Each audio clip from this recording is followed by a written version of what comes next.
অসমৰ জিলাই জিলাই বিনামূলীয়া ই-ৰিক্সাৰ ফৰ্ম বিতৰণ কৰি থকা হৈ আছে গতিকে আপুনি যদি বিনামূলীয়া ই-ৰিক্সা বা মপেডৰ বাবে আবেদন কৰিব বিচাৰে তেনে ক্ষেত্ৰত কিন্তু প্ৰথমতে আপোনালোকে এই যিখন ফৰ্ম আপোনালোকে দেখিবলৈ পাইছে বিনামূলীয়া ই-ৰিক্সাৰ ফৰ্ম এইখন ফৰ্ম আপোনালোকে সংগ্ৰহ কৰিব লাগিব আৰু আপুনি যদি বিনামূলীয়া ই-ৰিক্সাৰ বাবে আবেদন কৰিব বিচাৰে তেনে ক্ষেত্ৰত আপোনালোকে এইখন ফৰ্ম কেনেকৈ ডাউনলোড কৰিব পাৰিব আজিৰ এই ভিডিঅ'টোৰ জৰিয়তে আপোনালোকক দেখুৱাম উইদিন 1 মিনিটৰ ভিতৰত কিন্তু আপোনালোকে ফৰ্মটো ডাউনলোড কৰিব পাৰিব আৰু ফৰ্মটো ডাউনলোড কৰাৰ পিছত আপোনালোকে ফৰ্ম ফিলআপ কৰি এটো অনলাইনতো সাবমিট কৰিব পাৰিব সো আজিৰ এই ভিডিঅ'টোৰ জৰিয়তে আপোনালোকক দেখুৱাম যে আপোনালোকে ফৰ্মটো কেনেকৈ অতি সহজতে ডাউনলোড কৰিব পাৰিব গতিকে ভিডিঅ'টো কিন্তু আপোনালোকৰ বাবে খুবেই গুৰুত্বপূৰ্ণ যদি আপুনি ই-ৰিক্সাৰ বাবে আবেদন কৰিব বিচাৰিছে এতিয়া ফৰ্মটো ডাউনলোড কৰক লগতে আজিৰ এই ভিডিঅ'টো ভাল পালে নিশ্চয় লাইক কৰিব আৰু চেনেলটো সাবস্ক্ৰাইব কৰিব আৰু ভিডিঅ'টো যদি আপুনি ফেসবুকত চাই আছে তেনে ক্ষেত্ৰত পেজটো ফলো কৰি শেয়াৰ এটা মাৰিবলৈ পাহৰি নাযাব এনেকুৱা ইম্পৰ্টেন্ট ভিডিঅ'সমূহ পাই থাকিবলৈ এতিয়া এখন হল বিনামূলীয়া ই-ৰিক্সা বা মপেডৰ বাবে আবেদন কৰাৰ অৰিজিনাল ফৰ্মখন তো এই অৰিজিনাল ফৰ্মখন কেনেকৈ ডাউনলোড কৰিব পাৰিব হেয়া মই প্ৰথমতে দেখুৱাই আছো তাৰ পিছত আপোনালোকে ডাউনলোড কৰাৰ পিছত কেনেকৈ আপোনালোকে ফৰ্মটো ফিলআপ কৰিব পাৰিব সেই বিষয়েও জনাই দিম লগতে কি কি ডকুমেন্টছৰ প্ৰয়োজন হ'ব তো আপোনালোকে প্ৰথমতে এইখন ফৰ্ম ডাউনলোড কৰিব এইখন ফৰ্ম ডাউনলোড কৰাৰ বাবে আপোনালোকে জাস্ট কি কৰিব মই আগৰ ভিডিঅ'সমূহত আপোনালোকক নিশ্চয় শেয়াৰ কৰিছিল বা আপোনালোকক আগৰ ভিডিঅ'সমূহত কৈছিলো যদি আপোনালোকে আগৰ ভিডিঅ'সমূহ চাইছে যে মোৰ টেলিগ্ৰাম চেনেল অথবা মোৰ হোৱাটছআপ চেনেলত এইখন ফৰ্ম পাই যাব সো এই ভিডিঅ'ৰ ডেসক্ৰিপচনত মই আপোনালোকৰ বাবে মোৰ টেলিগ্ৰাম চেনেল আৰু হোৱাটছআপ চেনেলৰ লিংক দি ৰাখিছো আপোনালোকে যিকোনো এটাত গৈ ক্লিক কৰক আৰু আপোনালোকে ফৰ্মখন ডাউনলোড কৰি লওক ওকে আপোনালোকে ইজিলি ফৰ্মখন ডাউনলোড কৰিব পাৰিব আকৌ নিশ্চয় বুজি পাইছে মই আকৌ এবাৰ কৈ দিছো যে ভিডিঅ'ৰ ডেসক্ৰিপচনত মোৰ টেলিগ্ৰাম চেনেলৰ লিংক আৰু মোৰ হোৱাটছআপ চেনেলৰ লিংক আছে আৰু সেই লিংকত ক্লিক কৰি আপোনালোকে মোৰ হোৱাটছআপত গৈ বা মোৰ টেলিগ্ৰামত গৈ আপোনালোকে ফৰ্মখন ডাউনলোড কৰি ল'ব পাৰিব ঠিক আছে মই পিডিএফ দি ৰাখিছো তো প্ৰথমতে ফৰ্মখন ডাউনলোড কৰি ৰাখিব লগতে হোৱাটছআপ চেনেল আৰু টেলিগ্ৰাম চেনেল দুটা আপোনালোকে সাবস্ক্ৰাইব কৰি ৰাখিব আপোনালোকৰ সুবিধাতে কিনো কেতিয়াবা এনেকুৱা ইম্পৰ্টেন্ট আপডেট আহি যাব যেতিয়া মই আপডেটসমূহ টেলিগ্ৰামত বা হোৱাটছআপত দি ৰাখো বা আপোনালোকক এনেকৈ ফৰ্মসমূহ ফৰৱাৰ্ড কৰি থাকো গতিকে আপোনালোকে কি কৰিব সাবস্ক্ৰাইব কৰি ৰাখিব এতিয়া আপোনালোকে ফৰ্মটো ডাউনলোড কৰাৰ পিছত প্ৰিন্ট আউট কৰি ল'ব লাগিব আৰু এইখন হল অৰিজিনাল ফৰ্ম আপোনালোকে এইখন ফৰ্মৰ জৰিয়তে কিন্তু অনলাইনত সাবমিট কৰিব পাৰিব 100% নো টেনশন আপোনালোকে আৰু ফৰ্মৰ বাবে কত যাব নালাগে বা কত দৌৰিব নালাগে 100% এইখন ফৰ্মৰ জৰিয়তে আপোনালোকে কি কৰিব পাৰিব এপ্লিকেশন কৰিব পাৰিব এতিয়া চাওক আপোনালোকে এইখন ফৰ্ম কেনেকৈ ফিলআপ কৰিব আৰু কি কি নথিপত্ৰৰ প্ৰয়োজন হ'ব হেয়া মই আপোনালোকক দেখুৱাই আছো তো প্ৰথমতে আপোনালোকে দেখিবলৈ আছে Assam linguistic minority development board আপোনালোকে দেখিছে application form e-rickshaw and moped আপোনালোকে নিশ্চয় দেখিবলৈ আছে আৰু ইয়াতে কোৱা হৈছে এই স্কিমৰ বাবে বা ওয়েবসাইটৰ লিংকটো কিন্তু ইয়াতে দিয়া হৈ আছে তো এতিয়া চাওক আপোনালোকে ইয়াতে কি কি ডিটেইলছ দিব লাগিব ফৰ্মটো ফিলআপ কৰাৰ সময়ত সেই ডিটেইলছসমূহ ইয়াতে দিয়া আছে লগতে আপোনালোকৰ কি কি ডকুমেন্টছৰ প্ৰয়োজন হ'ব তো এতিয়া চাওক মই আপোনালোকক কথা দিছিল যে মই আপোনালোকক ফৰ্মটো দিম আপোনালোকে সকলে ফৰ্মটো লিংক মই দি দিলো গতিকে চেনেলটো সাবস্ক্ৰাইব কৰিবলৈ পাহৰি নাযাব মাৰ্ক আপোনালোকে সকলে প্লিজ চেনেলটো সাবস্ক্ৰাইব কৰি ৰাখিব এটা যাক প্ৰথমতে দেখা হৈছে to the member and secretary Assam linguistic minority development board আপোনালোকে দেখিবলৈ পাইছে Borthakur mill road by lane number এনেকৈ হাউস নাম্বাৰ দিয়া আছে বা ইয়াতে কিন্তু এড্ৰেছটো দিয়া আছে উলুবাৰী গুৱাহাটী 7 অৰ্থাৎ ইয়াতে এড্ৰেছটো দিয়া আছে আপোনালোকক এই ফৰ্মটো তাতে জমা হ'ব ঠিক আছে এতিয়া জাস্ট আপোনালোকে এইখন ফৰ্ম ফিলআপ কৰিলৈ নহব এইখন ফৰ্ম কিন্তু আকৌ 1 ডিসেম্বৰৰ পৰা কি হ'ব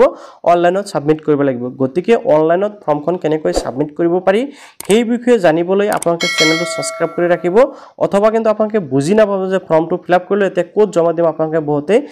নাজানিব গতিকে ফৰ্মটো ফিলআপ কৰাৰ লগে লগে অৰ্থাৎ ডাউনলোড কৰি ফিলআপ কৰি ৰাখক ডকুমেন্টছখিনি ৰেডি কৰি ৰাখক ইয়াৰ লগতে চেনেলটো সাবস্ক্ৰাইব কৰি ৰাখক যাতে আপোনালোকে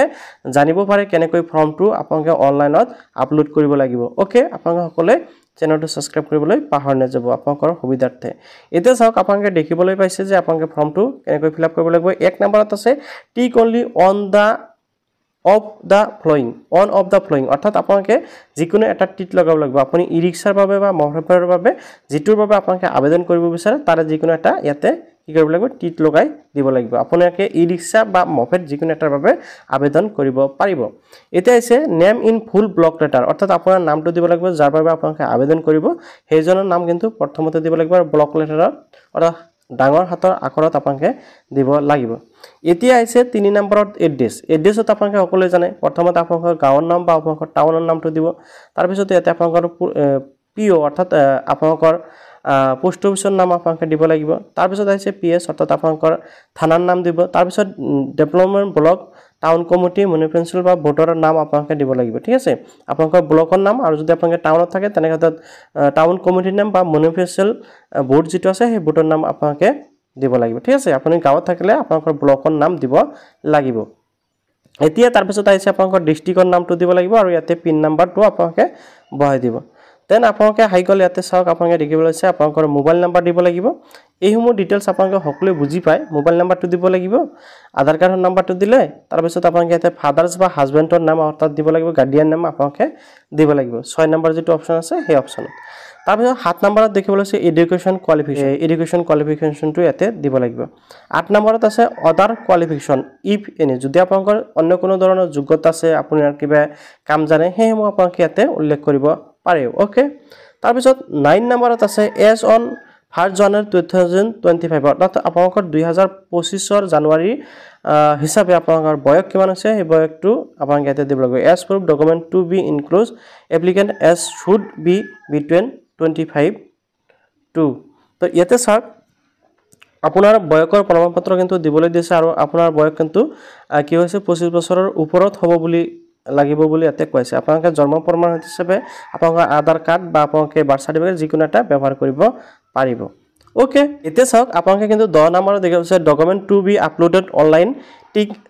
এনি টু ঠিক আছে আপোনালোকে ডকুমেন্টস যেতে নেকি অনলাইনত আপলোড কৰিব লাগিব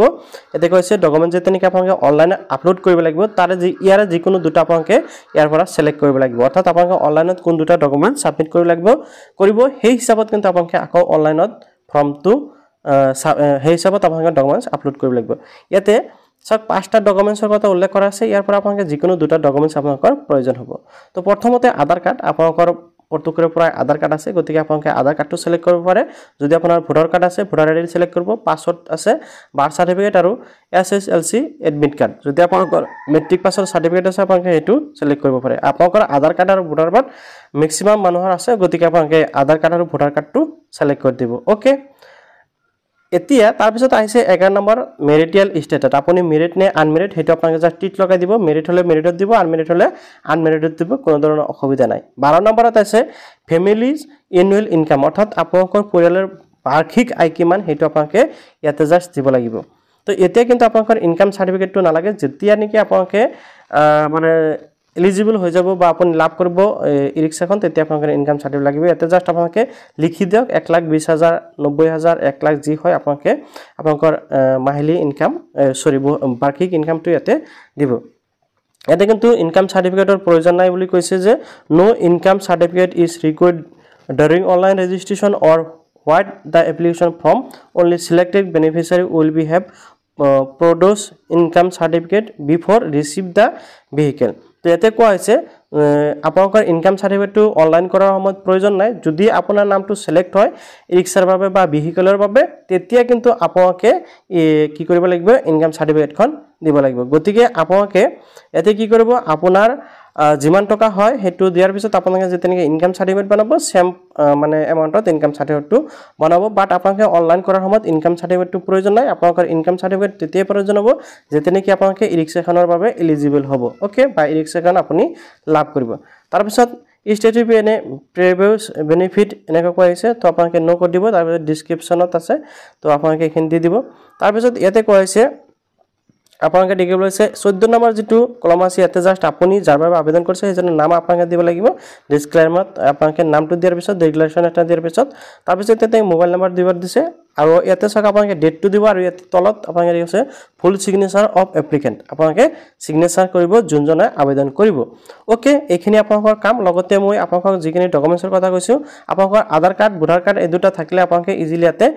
মানে এপ্লাই কৰিব পাৰিব ইনকাম সাৰ্টিফিকেটটো বৰ্তমান প্ৰয়োজন নহয় আৰু জাস্ট আপোনালোকৰ এখন ফৰ্মৰ প্ৰয়োজন হ'ব যেন এতিয়া কথা হল যে আপোনালোকে ফৰ্মটো ডাউনলোডিং কৰি আপোনালোকে ফিলআপ কৰি ৰাখক আৰু ডকুমেন্টছ কেইটা ৰেডি কৰি ৰাখক 1 ডিসেম্বৰ পৰা কি হ'ব আকৌ ইয়াৰ বাবে অনলাইন আবেদন প্ৰক্ৰিয়া আৰম্ভ হ'ব অৰ্থাৎ আপোনালোকে এখন ফৰ্ম অনলাইনত সাবমিট কৰিব লাগিব তো আপোনালোকে এতিয়া চেনেলটো সাবস্ক্ৰাইব কৰি ৰাখক আৰু ফৰ্মটো আপোনালোকে ডাউনলোডিং কৰি হাজু কৰি ৰাখক অনলাইনত যেতে নেকি আবেদন প্ৰক্ৰিয়া আৰম্ভ হ'ব তেতিয়া মই কিন্তু আপোনালোকৰ সকলোৰ সুবিধাতে সকলোৰ আগতে ভিডিওটো লৈ আহিম সেই আপোনালোকে সকলে চেনেলটো সাবস্ক্ৰাইব কৰিবলৈ পাহৰি নাযাব